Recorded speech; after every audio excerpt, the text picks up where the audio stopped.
malam, staf khusus milenial presiden tengah jadi sorotan. Mulai dari soal beredarnya surat kepada para camat, hingga penunjukan perusahaan milik staf sus sebagai mitra kerja pemerintah. Banyak pihak menuding tindakan mereka tak pantas, syarat konflik kepentingan, bahkan aji mumpung. Malam ini, inilah Rosi, aji mumpung staf presiden.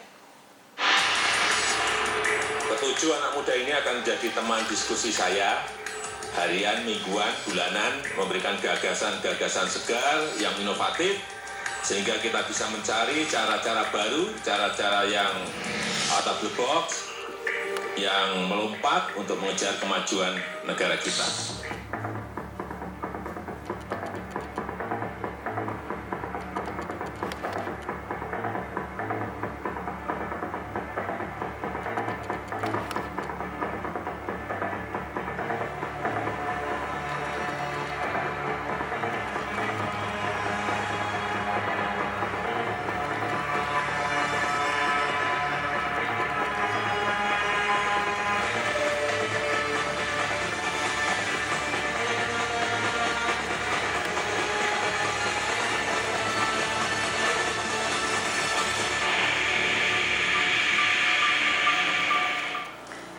Aji mumpung staf presiden, itulah tema Rosi malam hari ini.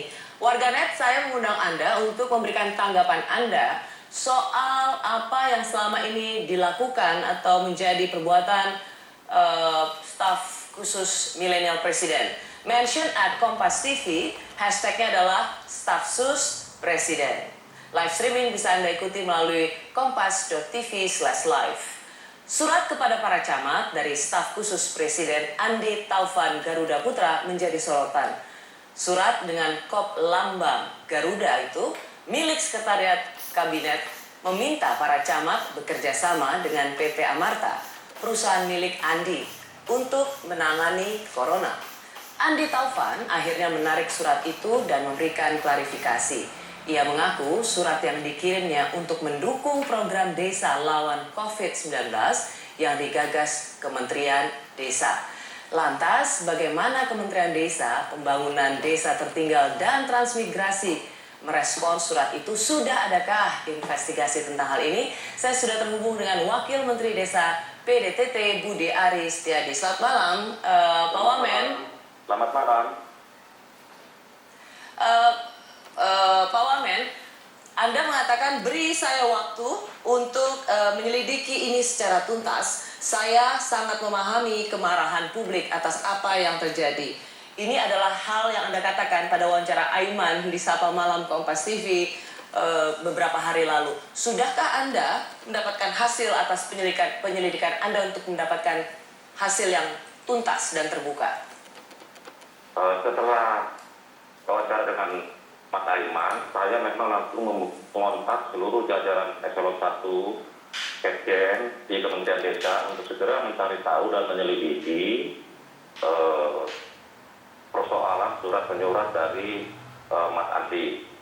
Nah, hingga tadi pagi kami belum menemukan adanya indikasi-indikasi keterlibatan aparat atau pejabat di lingkup Kementerian Desa PDTT.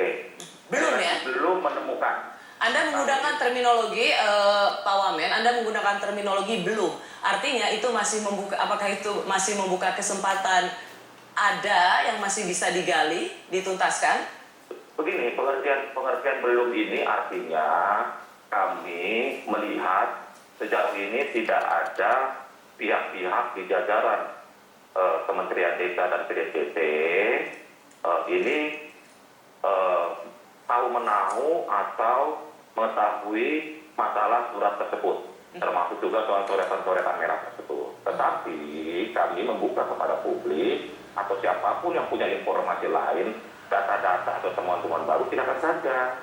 Karena Kementerian Desa ini kan bekerja dalam bentuk proses, prosedur, mekanisme yang SOP yang berlaku. Oke, Pak Wamen, begini, Bung Budi, begini. Anda cukup keras ya merespon soal kasus ini. Padahal Menteri Anda sendiri bilang ini masalah biasa, ini soal birokrasi aja gitu. Kenapa Anda kok lebih keras dari menterinya? Bukan, walaupun bagaimana, ini kan staf khusus presiden ini kan anak-anak muda yang potensi. Mereka anak-anak muda yang punya waktu yang masih panjang untuk berbakti bagi negeri ke depan. Mengapa Anda tidak melihat bahwa ini hanya ketidaktahuan atau kenaifan anak muda tentang birokrasi? Hingga hari ini, hingga saat ini, saya menyimpulkan ini sebuah kelalaian. Hanya kelalaian? Ini kelalaian, kecuali nanti pada perkembangannya ada temuan-temuan baru atau fakta-fakta baru, data-data baru, ya silakan saja. Kalau memang itu ada pelanggaran hukum, jadi proses saja saya hukum. Tapi hingga hari ini, saya menyimpulkan ini sebuah kelalaian. Sebuah kelalaian dari sebuah keterbatasan pengetahuan tentang bagaimana tata cara organisasi dan birokrasi di Republik Indonesia. Jadi sebenarnya tidak ada yang salah dengan isi surat itu. Surat itu sudah ditarik, ada permintaan maaf. Hari yang sama ketika Anda diwawancarai di Kompas TV bersama Aiman, saya mohon maaf atas hal ini dan menarik kembali surat itu. Artinya, apa ini artinya bahwa Kemendes tidak akan bermitra dengan Amarta? Atau yang saya ingin katakan adalah ketika surat menyurat itu sudah sesuai dengan birokrasi, misalnya menyurat saja kepada Kemendes, lalu nanti Kemendes yang akan menyurati camat. Jika proses birokrasi itu yang ditempuh, apakah secara substansi menunjuk Amarta sebagai mitra pemerintah juga Anda benarkan? Begini, hingga saat ini kami tidak punya komitmen kerjasama apapun dengan yang namanya PP Amarta. Persis, itu sudah Anda katakan di Kompas TV. Yang ingin saya tanyakan lebih lanjut adalah, apakah jika proses birokrasi ini sudah ditempuh dengan sesuai dengan jalurnya, apakah memang Kementerian Desa bisa bermitra dengan Amarta yang dimiliki oleh staf khusus milenial presiden? Begini, prinsip kami Kementerian Desa ini kan bekerja sama dengan sebanyak mungkin pihak-pihak. Karena kemajuan Indonesia, kemajuan desa itu harus bekerja sama dengan banyak pihak. Termasuk perusahaan milik staf khusus milenial presiden. Memang saya juga memahami kritikan publik tentang fenomena ini. Karena biar bagaimanapun, nanti memang bisa menimbulkan persepsi ada abuse of power, ada penyalahgunaan wewenang dan lain-lain. Pak Wamen, maaf Pak Wamen, apakah Anda ini hanya sekedar karena persepsi publik atau berdasarkan keyakinan Anda bahwa bermitra dengan usaha milik lingkar kekuasaan itu sejatinya adalah konflik of interest? Begini, secara etis memang tidak dimungkinkan atau boleh kami katakan bahwa sebaiknya pejabat publik jangan berbisnis lah. Sebaiknya? Apalagi yang menimbulkan konflik of interest. Sebaiknya, bukan pejabat publik itu punya tanggung jawab. Bung Budi, Anda hanya mengatakan sebaiknya. Yang ingin saya tanyakan adalah apakah Kemendes dengan pada malam hari ini kita bicara, Anda mengatakan dengan jelas tidak boleh ada perusahaan yang dimiliki oleh lingkar dalam kekuasaan istana untuk ikut bermitra dengan pemerintah. Ya, saya pikir itu saran yang baik. Karena biar bagaimanapun ini kita untuk mengurangi atau menghilangkan prasangka-prasangka di masyarakat. Karena kalau ada penyalahgunaan, ada abuse of power, ini kan akan menimbulkan persepsi negatif, termasuk pada kinerja dan tata kerja di Kementerian Desa PDTT.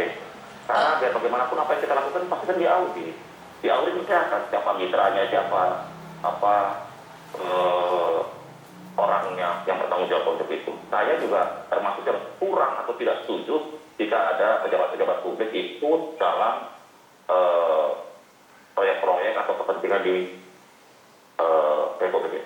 Anda mengatakan dalam wawancara di Kompas TV, dalam setiap krisis selalu ada penumpang gelap. Apakah ini mengacu pada konteks perusahaan-perusahaan mitra pemerintah yang dimiliki oleh lingkar dalam kekuasaan di saat krisis semacam ini?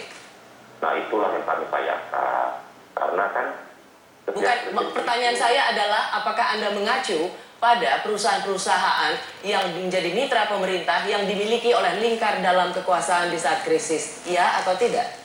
Iya, sebaiknya janganlah. Kalau boleh lebih tegas lagi, sebaiknya janganlah.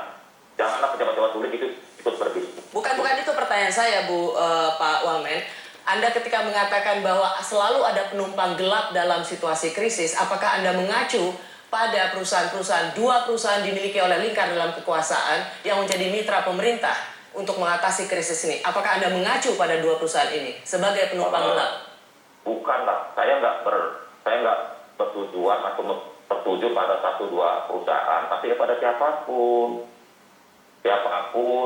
tiap pihak di dalam pemerintahan untuk menjaga mana ini dengan baik. Saya tidak tertuju pada satu dua perusahaan, pada siapapun pejabat publik di Republik ini, pejabat publik pusat, daerah maupun pejabat publik yang punya tanggung jawab, punya wewenang yang begitu besar. Jangan salah gunakan lah, gitu aja. Bung Ari, kita kembali saat lagi.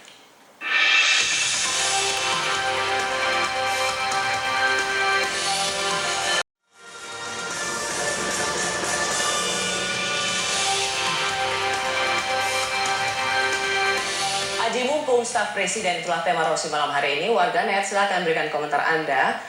Mention at Kompas TV, hashtagnya adalah staf sus presiden. Live streaming bisa Anda ikuti melalui kompas.tv/live.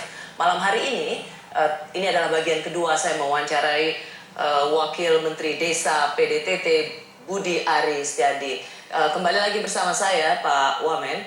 Tadi saya sudah mengatakan pada Anda soal penumpang gelap.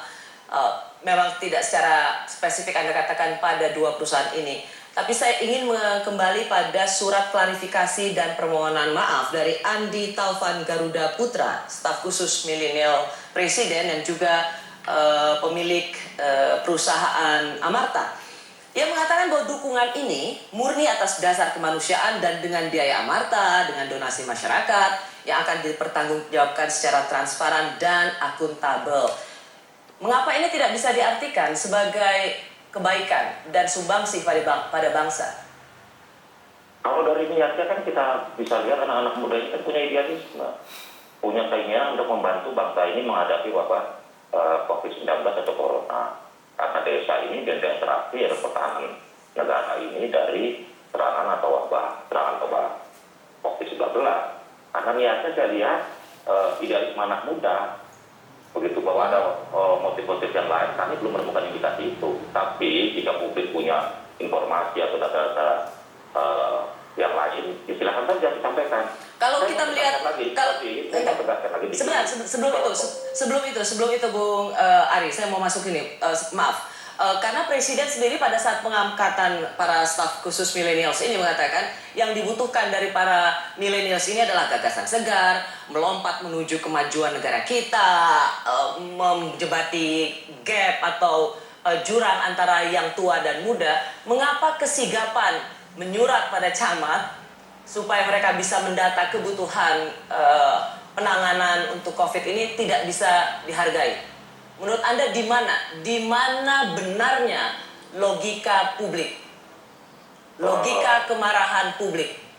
Begini, bahwa semua anak bangsa ingin terlibat dalam mengatasi wabah COVID-19 ini kan baik-baik saja. Persoalannya kan memang ada mekanisme, aturan, tata cara yang menurut hemat kami tidak tepat. Nah, inilah yang menurut prasangka baik kita, mungkin yang bersangkutan ingin berpartisipasi secara langsung untuk terjun ke masyarakat. Gitu. Nah, saya ingin tegaskan juga, Bu Rosi, bahwa... Jadi niat baik ini, Anda memahami niat baik? Anda memahami, bisa memaklumi ini sebagai niat baik? Bukan, siapapun ingin membantu kan... Karena logika saya nggak ketemu dengan apa yang menjadi penjelasan Pak Wamen. Anda mengatakan memahami ini sebagai niat baik, tapi Anda menginvestigasi internal Kementerian Desa apa yang terjadi sesungguhnya. Bukankah ini ada inkonsistensi? Bukan, dalam pengertian begini. Saya mau tegaskan bahwa yang dimaksud penumpang gelap bukan hanya pejabat publik, tapi juga pengusaha, pelaku usaha yang memanfaatkan kelangkaan barang kepanikan masyarakat untuk mengambil keuntungan. Jadi, siapapun karena itulah kita harus sama-sama jaga kondisi wabah COVID-19 ini.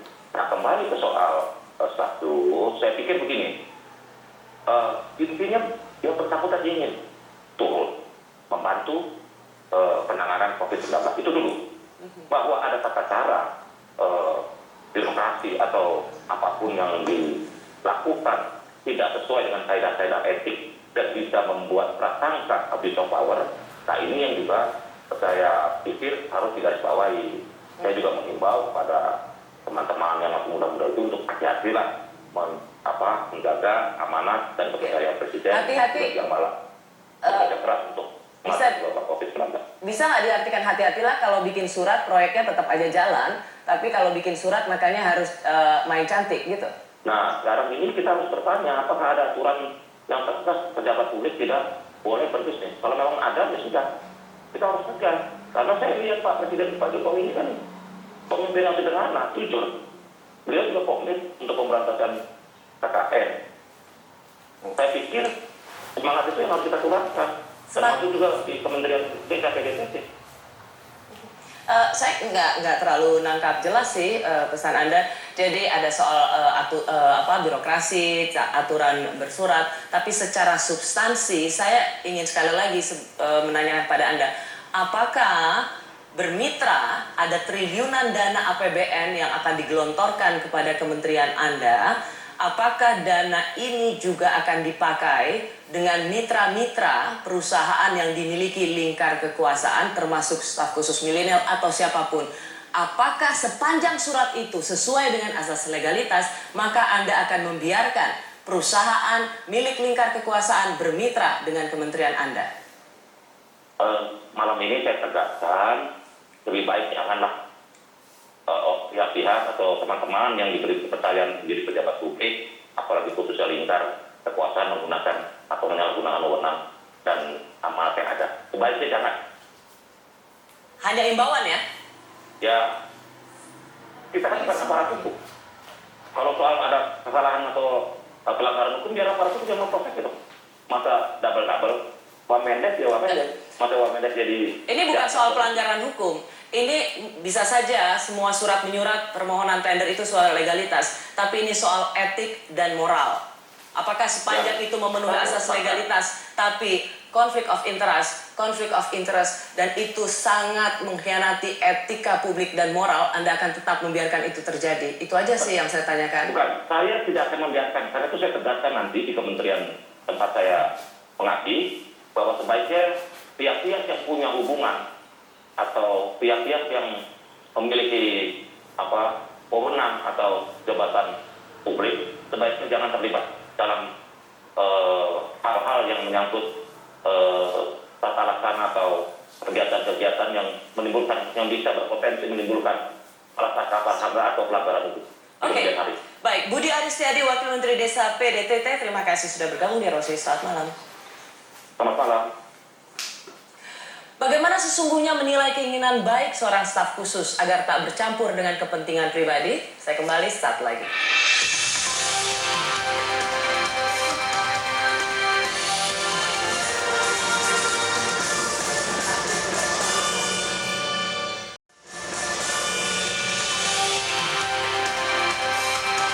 Aji mumpung staf presiden, itulah tema Rosi malam hari ini.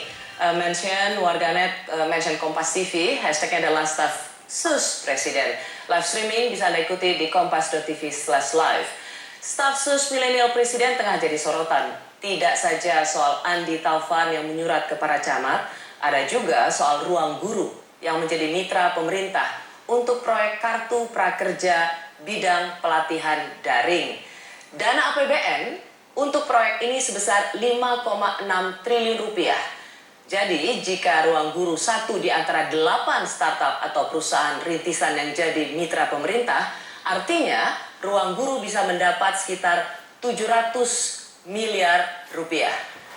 Yang jadi soal buat publik di sini adalah perusahaan Ruang Guru yang jadi mitra pemerintah itu dipimpin oleh staf khusus presiden. Ada Mas Belfasyah Devara. Staf khusus milenial presiden ini masih tercatat sebagai CEO Ruang Guru. Belum selesai di situ, ada Billy Mambrasar yang jadi sorotan karena menyebut dirinya setara dengan menteri di profilnya di laman LinkedIn. Ada apa dengan para staf sus milenial ini dan bagaimana kita bersikap?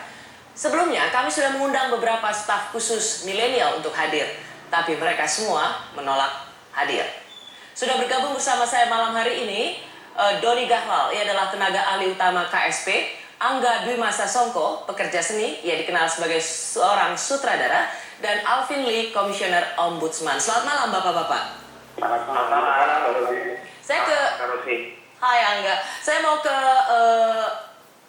Bung Doni dulu. Selama ini Anda yang selalu menjawab soal protes publik tentang apa yang dilakukan oleh staf sus. Anda mengatakan sudah ditegur keras. Pertanyaannya, yang negur siapa? Para staf sus berkoordinasi dengan sekretaris kabinet. Ya, jadi mereka saja di bawah supervisi dan koordinasi dari Sekap. Jadi yang negur siapa? Pimpinan langsung Pak Mensekap. Oh, yang negur Mas Pramono, sudah menegur keras. Menegur untuk mengikuti tata aturan birokrasi yang benar. Karena di media kan dikatakan Anda menegur keras. Oke, dan kemudian di media juga Bung Gahral mengatakan apa yang dilakukan oleh staf khusus milenial ini dapat dimaklumi. Dimaklumi oleh siapa? Begini, status ini kan pertama mereka milenial, yang kedua mereka datang dari latar belakang profesional. Ya, jadi dunia birokrasi itu dunia yang baru buat mereka, sehingga pakem-pakem dan aturan main mungkin mereka belum terlalu paham. Misalnya untuk kasus Andi Taufan yang menjelaskan camat secara langsung begitu tanpa melalui kementerian teknis yang membawahi dalam negeri, misalnya Mendagri begitu. Nah, Oke, jadi yang harus maklum itu siapa? Yang harus maklum itu pemerintah atau publik Anda minta untuk maklum? Ya, saya minta publik memaklumi. Meskipun ya, ini tentu saja bukan berarti sebuah pembelaan. Artinya, ya mereka karena ketidakpahaman, ya melakukan kesalahan tersebut. Dan itu pun akhirnya kan sudah, kalau dari saudara Andi Taufan sudah minta maaf secara terbuka. Sudah ditarik ya suratnya. Oke. Begini, pertanyaannya kemudian begini Bung Gahral, ditegur itu karena menggunakan kop surat Seskap atau isinya? Iya, pertama menggunakan Seskap, ya. Yang kedua tentu saja menyurati camat langsung tidak mungkin karena itu harus berkoordinasi dengan Mendagri, karena seluruh aparat di daerah itu di bawah supervisi dari Kementerian Dalam Negeri begitu. Jadi itu yang kesalahan. Nah, mengenai substansinya, apakah ada konflik of interest? Tentu saja ini perlu dikaji dulu ya lebih dalam. Karena saja mereka semua kan menandatangani fakta integritas. Jadi perlu dikaji dulu ya. Oke. Yang mereka sudah sepakati. Nah, apakah ada pelanggaran atau tidak? Ini kita lihat secara lebih seksama begitu. Oke, saya ke Pak Alvin. Anda cukup keras bersuara bahwa ini maladministrasi. Surat sudah ditarik, sudah ada permohonan maaf. Apakah ini menyelesaikan praktek maladministrasi yang dilakukan oleh staf khusus milenial presiden? Iya, yang pertama dugaan maladministrasi ini kan melampaui kewenangan.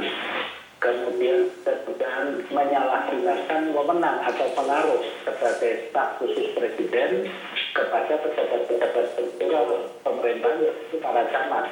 Dan ketiga adanya dugaan kepentingan konflik kepentingan. Nah, ini yang ini harus ditindaklanjuti, tidak adanya meminta maaf dan urusan selesai. Saya tadi menyimak penjelasan bahwa pertama mereka milenial, kedua berlatar belakang profesional, ketiga tidak begitu paham atau fasih tentang birokrasi. Ini sangat berbahaya karena mereka ini adalah orang-orang terdekat presiden. Mereka yang memberi masukan kepada presiden. Bagaimana mereka bisa mempertanggungjawabkan masukannya kalau mereka tidak paham bagaimana birokrasi itu bekerja. Apa saja etika-etika yang perlu diperhatikan ketika menjalankan roda pemerintahan. Ini sangat serius dan kita mempertanyakan kompetensi mereka. Kalau perusahaan mereka ini juga mereka masih aktif dalam perusahaan, ini kalau dikatakan setara dengan insider trading, menyalahgunakan informasi. Mereka punya akses informasi yang luar biasa di tingkat tertinggi di Indonesia dan mereka menjadi orang pertama yang tahu kemudian berpotensi menyalahgunakan untuk manfaat perusahaannya. Demikian. Oke, jadi Anda ingin mengatakan bahwa meskipun surat ini sudah ditarik, ini tidak menyelesaikan isu paling mendasar soal adanya benturan kepentingan mereka yang berada di lingkar kekuasaan mengetahui informasi-informasi apa saja tentang kebijakan yang akan diambil dan kemudian menggunakan perusahaan atau bisnisnya untuk untuk mendapatkan proyek pemerintah. Itu ya, ini belum menyelesaikan persoalan substansinya. Benar. Oke. Karena surat itu menggunakan surat sekretariat kabinet dan pencabutannya hanya surat pribadi. Kalau mencabut itu seharusnya juga menggunakan surat sekretariat kabinet. Oke. Bung Angga, Anda keras juga di sosial media mengatakan bahwa anak-anak muda yang harusnya jadi contoh ini tidak beda dengan praktek-praktek zaman Orde Baru. Betul. Karena kalau misalnya kalau kita mau, Yes? kalau kita mau lihat suratnya, kalau kita bicara yang surat dulu ya, kalau kita mau lihat suratnya, siapapun yang dituju oleh staf khusus presiden, apakah camat atau kementerian atau katakanlah secara strukturalnya benar, tapi kan substansi suratnya jelas bahwa dia menulis nama perusahaannya dan dia adalah pimpinan dari perusahaan tersebut gitu, dan ini jelas konflik kepentingan. Kenapa saya bilang jelas konflik kepentingan? Karena konflik kepentingan nggak selalu melulu tentang finansial kan. Ada juga keuntungan secara non finansial. Apalagi seperti yang kita tahu hari ini, data itu lebih mahal dibanding uang. Ada sebuah perusahaan teknologi bisa masih rugi tapi valuasinya luar biasa karena dia pegang data. Gitu, dan dengan mereka ini ada di lingkar kekuasaan, mereka punya akses terhadap data, dan buat saya hari ini itu yang jadi concern buat ya, saya. Kalau misalnya dikatakan dalam surat klarifikasinya nggak ada loh APBN yang dipakai, ini malah dana CSR-nya. Mengapa Angga tidak melihat ini sebagai kontribusi anak muda yang ada di lingkar kekuasaan? Oke, kita mari berandai-andai. Suratnya dibuat tanggal 1 April. Dan surat permintaan maafnya dibuat tanggal 14 April. Kita berandai-andai bila surat ini tidak bocor ke publik. Apakah kita punya surat permintaan maaf tanggal 14 April? Dan penjelasan tentang dana dan segala macam baru ada di surat permintaan maaf. Tidak ada di surat instruksi. Di surat instruksi jelas bahwa yang bersangkutan ingin jaringan di desa dan camat membantu programnya gitu kan. Dan kita nggak tahu intensinya apa. Kita bisa bilang bahwa perusahaannya menggunakan uang perusahaan, tapi seperti yang saya bilang tadi, hari ini data jauh lebih penting dibanding perusahaan. Oke, singkat saja untuk uang. Singkat saja untuk Pak Alvin dan Angga. Kita harus memaklumi karena mereka masih berusia muda sehingga banyak hal yang tidak mereka ketahui. Apakah publik bisa kita katakan, hey maklumi mereka masih muda? Angga?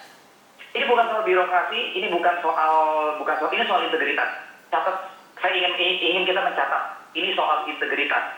Tanpa harus tahu soal birokrasi, dia tahu bahwa dia menulis, contohnya misalnya soal kartu prakerja gitu ya. Oke, itu dulu. Jadi buat Anda ini bukan soal birokrasi, bukan soal usia tua atau muda, laki perempuan, tapi ini soal integritas. Singkat Pak Alvin? Iya. Usia tidak ada kaitannya dengan hal ini. Mereka adalah orang-orang dewasa, terpelajar, dan dinilai presiden sebagai orang-orang yang cakap untuk memberikan masukan, saran-saran kepada presiden. Jadi jangan bersembunyi bahwa mereka ini anak muda, belum tahu ini dan itu. Oke, tahan dulu situ. Jawaban dari Bung Doni Gahral akan bisa dijawab setelah pariwara berikut.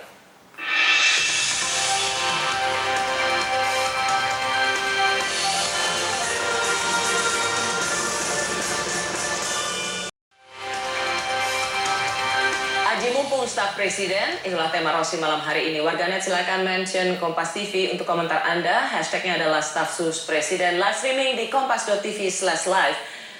Kami telah mengundang staf sus milenial presiden, tapi mereka yang saat ini disebut namanya menolak untuk hadir. Karena Bung Doni Gahral yang selama ini menjawab pertanyaan seputar staf sus milenial presiden saya undang malam hari ini. Ada kemarahan publik, kejengkelan publik melihat bahwa secara terang benderang mempertontonkan, mendemonstrasikan kolusi dan nepotisme di tengah krisis ini. Ketika dana APBN direalokasi, refocusing untuk menangani krisis, tetapi yang digandeng oleh pemerintah adalah perusahaan-perusahaan yang ada di lingkar kekuasaan presiden. Tadi Anda mengatakan itu masih dikaji lagi. Apalagi yang harus dikaji? Baik, jadi tadi kan banyak sekali tuduhan ya, penyalahgunaan wewenang, insider trading, kemudian yang terakhir adalah soal integritas. Nah, soal integritas ini memang pelik karena apa? Karena begini, mereka niatannya baik ya, membantu ya, Andi Taufan niatannya baik ya, membantu program relawan desa untuk COVID-19. Ya, BLV juga membantu untuk kartu prakerja dalam segi pelatihan gitu, karena dia juga punya ruang guru yang selama ini sudah dikenal punya kompetensi dalam melakukan itu. Tapi memang caranya yang bisa dipersoalkan atau mereka kurang paham bahwa ternyata ini sesuatu yang bisa mengarah pada konflik kepentingan. Nah, ini yang ya. Kalau memang ada kalau bicara soal cara, kita tadi sudah selesai di soal surat.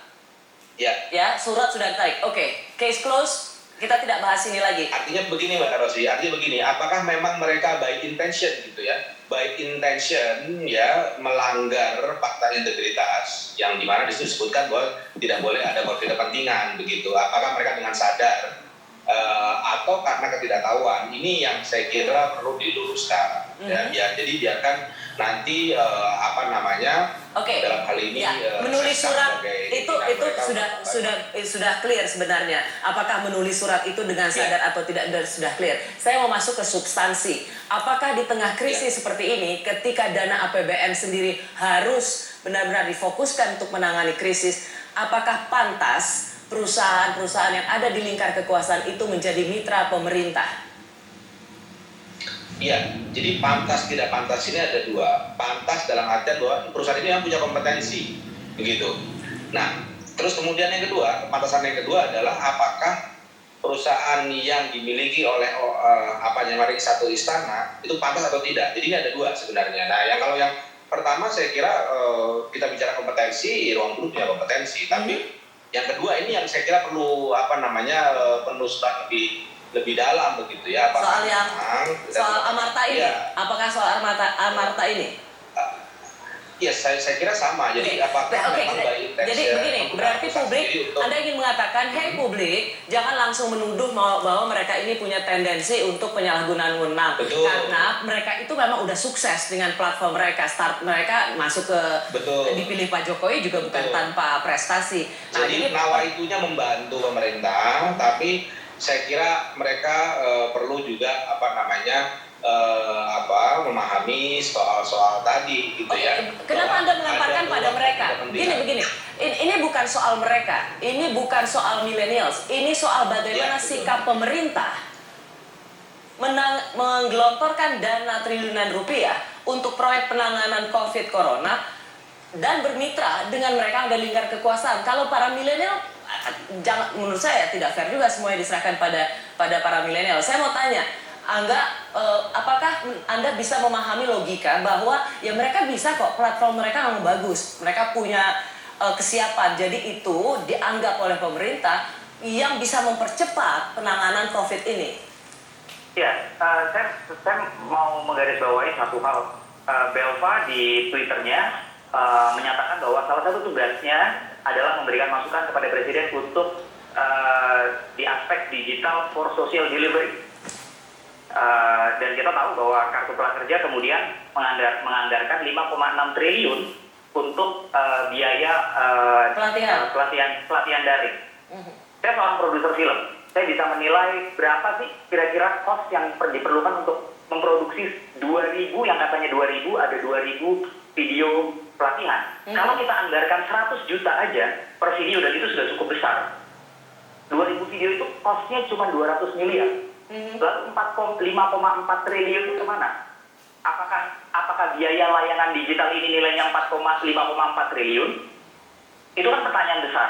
Dan ini kemudian 8 platform ini salah satunya adalah platform yang CEO-nya adalah salah satu yang memberikan masukan ke presiden tentang digital for social delivery. Jadi ada 2 poin dari Anda, tidak saja itu kemahalan, tapi juga karena kan ruang guru ini tidak satu-satunya, ada juga yang lain. Dan yang bahwa posisinya Belva sebagai orang yang ditugaskan untuk memberikan masukan tentang digital social delivery, maka kita bisa connect the dots, gitu kan? Dan dengan kondisi seperti ini, biaya anggaran pertama itu 10 triliun lalu naik jadi 20 triliun. Dari 2 juta jadi 5,6 yang mau disasar. Tapi kemudian kan angka pelatihannya juga akhirnya naik. Jadi yang dibagi kepada 2 juta penerima kartu prakerja ada 2.000 video. Naik jadi 5,6 juta, videonya tetap 2.000 kok. Oke, Anda mau bilang markupnya kegedean ya? Ya, kalau mau ngambil untung ya jangan gini-gini amat lah. Maksudnya banyak orang nggak punya duit hari ini. Kenapa nggak duitnya aja dikasih aja buat banyak orang sekarang dipecat dan segala macam. Kita butuh maksudnya uang sebanyak itu kalau kita jadiin transfer kita bisa lihat hasilnya, dan buat ekonomi juga tentunya akan lebih punya dampak lebih cepat. Oke, saya ke Pak Alvin. Di sini ada misalnya klarifikasi dari Belva, staf sus presiden dan juga pendiri Ruang Guru. Salah satu dasar mengapa dia mengatakan bahwa isu konflik kepentingan nggak ada. Karena apa? Karena dia tidak ikut dalam pengambilan keputusan itu. Dia sama sekali tidak tahu menahu bahwa Ruang Guru dipilih, dan kemudian sebenarnya pelatihan atau kartu prakerja itu sebenarnya sudah ada sebelum ia masuk. Jadi di mananya ada konflik kepentingan? Iya, jangan lupa bahwa para staf khusus ini besar perannya dalam pengambilan kebijakan dan program pemerintah, termasuk juga dalam menyusun kriteria, persyaratan, dan sebagainya. Nah, akses terhadap informasi ini tentunya dapat menjadi unfair advantage, sehingga perusahaan-perusahaan yang dekat dengan mereka atau yang mereka kelola mempunyai keunggulan dibanding perusahaan-perusahaan lain. Dan sebagai orang yang berkecimpung dalam pemerintahan, apalagi ini dalam lingkaran satu presiden. Ya, meskipun dia tidak ikut menentukan loh, meskipun Belva tidak ikut menentukan. Iya, tidak ikut menentukan, tapi kan masukan-masukannya sudah, ini justru mengambilnya pada saat masih sangat di hulu, itu yang sangat menentukan. Dan siapapun juga tahu siapa dia, perusahaan itu pemiliknya siapa, dia di dalam perusahaan itu seperti apa, dia tidak perlu hadir, yang menentukan pun juga tahu. Apa iya, Bung Doni, apa iya memang status punya bisa sampai mempengaruhi seperti itu? Seperti apa yang selama ini dicemaskan dan dicibirkan oleh publik? Ya, staf khusus hanya memberikan masukan, ya, rekomendasi, tapi tidak sampai pada keputusan, karena keputusan itu ada di tangan presiden. Dan masukan dari staf khusus itu satu dari sekian banyak masukan, jadi tidak menjadi satu-satunya masukan yang harus diterima dan harus dieksekusi. Itu. Nah, jadi saya kira tadi saya ingin jawab soal kartu prakerja, ya. Kartu prakerja sekarang kan bukan kartu prakerja dalam kondisi normal. Kartu prakerja sekarang itu selain pelatihan juga ada insentif untuk penerima manfaat atau mereka yang terdampak COVID-19. Nah, jadi untuk pelatihan itu mungkin jumlahnya sekitar hanya 28% ya dari total nilai yang diterima oleh penerima manfaat. Ya, tapi tetap saja nilainya, tetap aja itu 5,6 triliun, Mas Doni, dalam situasi krisis saat ini. Betul. Nah, sekali lagi ada 8 perusahaan, Ruang Guru salah satu perusahaan yang terlibat dalam penyedia platform pelatihan ini. Ya, kita lihat sekali lagi apakah memang ini niatannya adalah komersial atau memang sebenarnya ingin membantu berpartisipasi ya dalam memberikan pelatihan digital. Itu saja sebenarnya.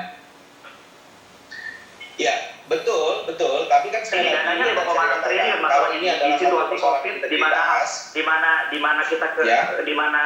di situasi seperti ini di mana tenaga kesehatan kekurangan APBD, kita bisa lihat 5,6 triliun masuk ke sesuatu yang mungkin saat ini nggak dibutuhkan, tapi kemudian 5,6 triliun dibagi. Saya nggak ketemu logika saya sih. Betul. Jadi memang kalau kita bicara pelatihan itu, karena ini kan memang kartu prakerja ini kan awalnya adalah kartu untuk memberikan skilling, upskilling, dan reskilling untuk ini. Jadi selalu harus ada platform pelatihannya. Meskipun untuk yang kartu prakerja dalam kondisi darurat ini juga diberikan insentif yang tadinya dalam kartu prakerja sebenarnya tidak ada. Begitu. Nah, persoalannya tadi sekali lagi dalam soal ini adalah memang apakah ya ruang guru itu kita dikatakan Bang Alvin ya ada penyalahgunaan wewenang, ada insider trading, ya ada pelanggaran fakta integritas, dalam ini konflik kepentingan. Kalau saya lihat ya niatnya baik ya. Niat siapa yang baik? Di sini ada, Niatnya baik itu niat siapa? Niat untuk membantu karena mereka punya platform yang membantu nggak dapat kita uang, ada Bang. kondisi yang membutuhkan pelatihan. Nah ini saya kira kan ya tadi gitu caranya mungkin salah, metodenya mungkin salah, tapi harus diperiksa betul-betul begitu. Ini yang saya kira Bung Doni, saya rasa Anda agak bercampur antara apa yang dilakukan oleh Amartas dan Ruang Guru. Amartas Ya, itu caranya saya menulis surat, oke itu udah case close. Saya Tapi bicara Ruang Guru, dia dipilih oleh pemerintah. Ruang Guru dipilih oleh pemerintah. Itu yang dikatakan oleh Belva, loh saya nggak ikut-ikutan. Pertanyaannya kan pada pemerintah, apa judgement-nya sehingga perusahaan yang bisa dapat dana miliaran rupiah di tengah suasana krisis ini, perusahaan itu yang dipilih, padahal yang punya atau yang pimpinan perusahaan itu ada di lingkaran presiden. Judgement pemerintahnya, Anda mau mengatakan tadi platformnya ya, dan itu sama sekali tidak ada konflik Jadi ada kepentingan. dua kan Mbak, kalau kita bicara soal kepantasan ya, apakah pilihan pemerintah terhadap Ruang Guru ini pantas atau tidak dari segi profesionalitas dan kompetensi, kan itu satu dari segi pemerintahnya ya. Nah kalau ini kan saya bisa langsung menjawab, memang Ruang Guru itu kompeten dan profesional dalam melakukan pelatihan-pelatihan digital, itu kan satu hal. Nah yang dari sisi Ruang Gurunya, dari sisi Belvanya adalah ya apakah pantas orang diri satu ya mendapatkan proyek dari pemerintah, kan itu kira-kira. Nah dari sisi yang kedua ini yang saya kira perlu pendalaman dan apa yang mau didalami, Bung Doni? Apa yang mau didalami? Ya tadi, apakah memang terjadi konflik of interest itu kan saya tidak bisa mengatakan serta-merta Mbak Rosi. Ini kan wewenangnya bukan di saya gitu. Wewenangnya ada di otoritas yang memang memiliki wewenang untuk mengevaluasi itu. Oh, ada otoritas yang punya wewenang untuk melihat itu. Bukan, it doesn't take a genius untuk melihat ini ada potensi benturan yang penting. Saya kira itu. Ya, kalau saya ditanya saya nggak bisa bilang. Kalau saya mengatakan bahwa mereka konflik of interest kan berarti saya sudah punya saya mengevaluasi, kan saya tidak punya otoritas untuk mengevaluasi mereka. Saya yang bisa menjelaskan dari sisi itu tadi, kepantasan dari sisi pemerintah untuk profesionalitas kompetensinya, kepantasan dari sisi Ruang Gurunya gitu. Ya ini yang saya kira perlu evaluasi, dan evaluasi saya kira akan dilakukan, kan tidak mungkin dilakukan gitu Pak. Oke. Silakan, Angga. Saya boleh tanya Mas Doni, maksudnya begini loh. Yang paling buat saya yang paling besar adalah presiden apa sih yang mau kita sajikan ke publik di situasi, terutama di situasi seperti ini. Kita bicara Pak Jokowi dan pemerintah bicara soal revolusi mental sekian lama gitu, dan kalau kita bisa berusaha jungkir balik, akrobat mencari pemakluman terhadap konflik of interest di mana ada seorang staf khusus dan di saat bersamaan dia adalah seorang CEO dari perusahaan yang mengerjakan program presiden. Kalau kita berusaha mencari terus cara kita untuk memaklumi, bertoleransi, apa kemudian value dari revolusi mental yang lagi dijalankan? Pertanyaan saya itu. Silakan Bung Doni. Baik, saya tidak mengatakan bahwa mereka dimaklumi, ya. Saya mengatakan bahwa terbuka untuk evaluasi, terutama dari sisi kode etik atau fakta integritas. Minta publik untuk memaklumi loh di segmen sebelumnya. Saya mengatakan tadi, yang pertama tadi, saya mengatakan bahwa memaklumi itu bukan berarti saya membela, memaklumi bahwa mereka ini ya datang dari kalangan profesional dan mungkin saja kurang memahami bagaimana birokrasi bekerja, kan begitu. Untuk yang kasus pertama ya, kasus Andi Taufan gitu. Nah kalau kasus yang Ruang Guru tadi saya katakan ya, dari segi pemerintah mereka melihat bahwa ada kepantasan dari segi kompetensi profesional, tapi dari segi ruang gurunya sendiri, nah ini yang saya katakan open to evaluasi gitu, ya kan semua juga akan dievaluasi pada akhirnya. Oke, kita akan bahas lagi sesaat lagi.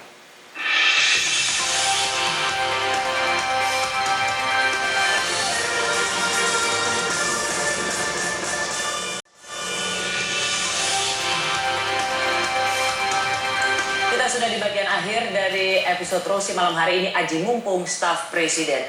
Ada soal di mana di masa krisis ini kita butuh ada action yang cepat. Pemerintah saat ini benar-benar fokus untuk penanganan COVID-19. Ruang Guru sudah ditetapkan sebagai satu dari perusahaan daring di antara ada 8 untuk ikut dalam pelatihan prakerja. Lalu kemudian muncul Amartas. Bisakah ini kita baca ya, Bung Doni, bahwa terlepas dari cara suratnya. Jadi staf khusus milenial ini juga melihat bahwa itu kolega saya bisa mitranya, perusahaannya jadi mitra pemerintah. Kenapa perusahaan saya juga tidak bisa? Karena toh dengan asumsi yang sama, dua-duanya dianggap paling siap.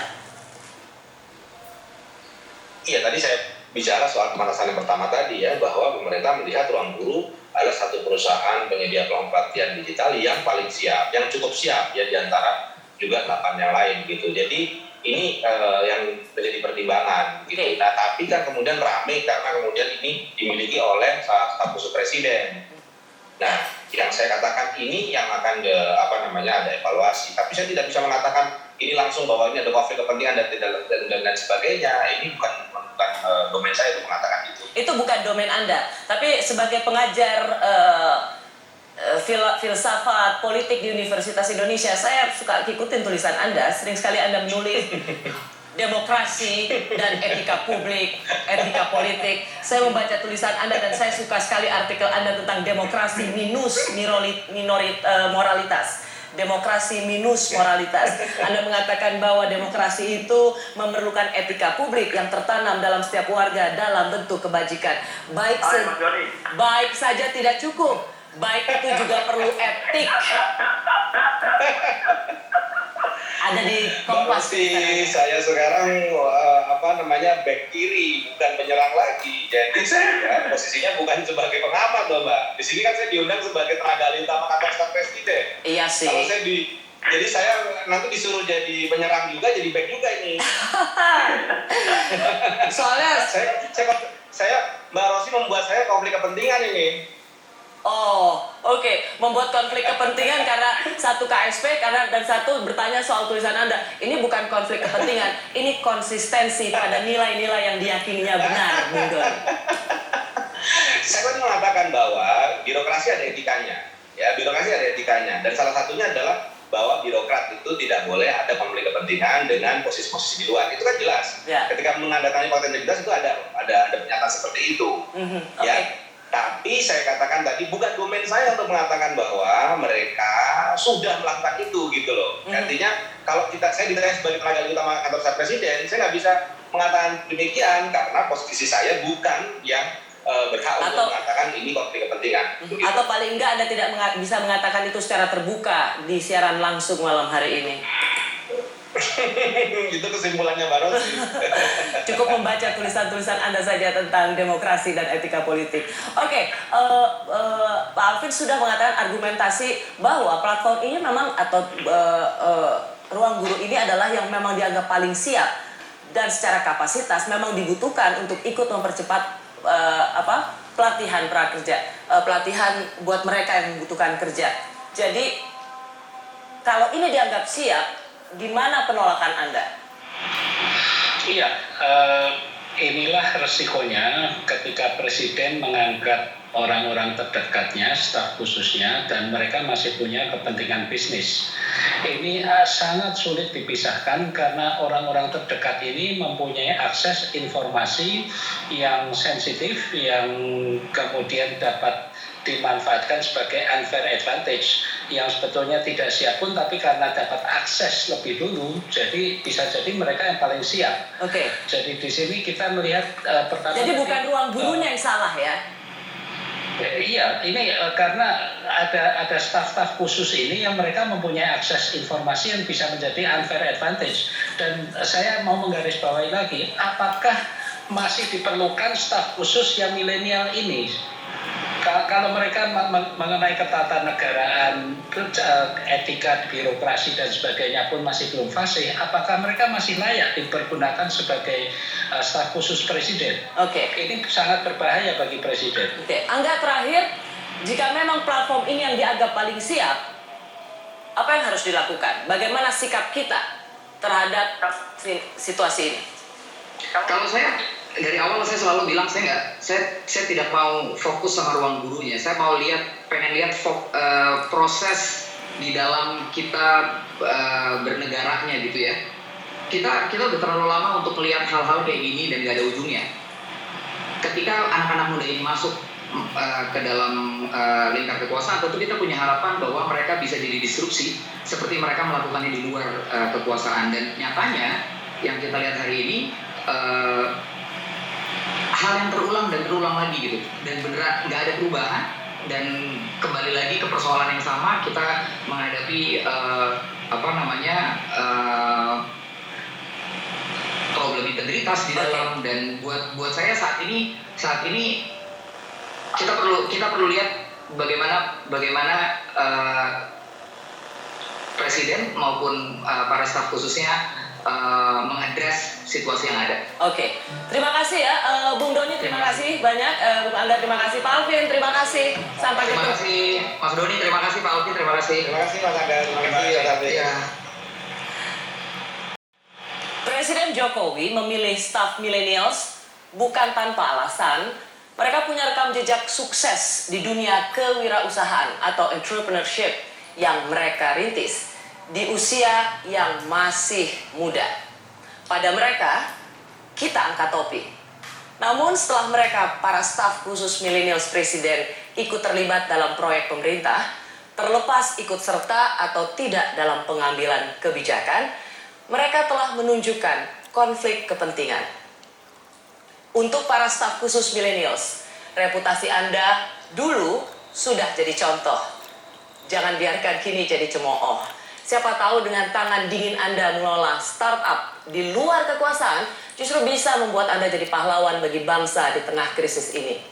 Jadilah contoh baik dan cahaya moral bagi banyak orang. Jangan jadi beban untuk Presiden Jokowi.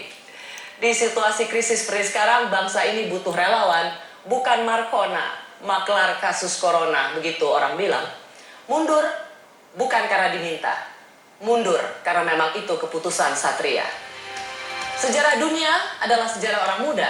Jika angkatan muda mati rasa, maka matilah semua bangsa. Itu kalimat terkenal dari sastrawan besar Pramudia Anantatur. Anak muda di sekeliling Presiden Jokowi penting untuk ingat kalimat ini. Saya Rosyana Silalahi, tetaplah di Kompas TV, independen, terpercaya.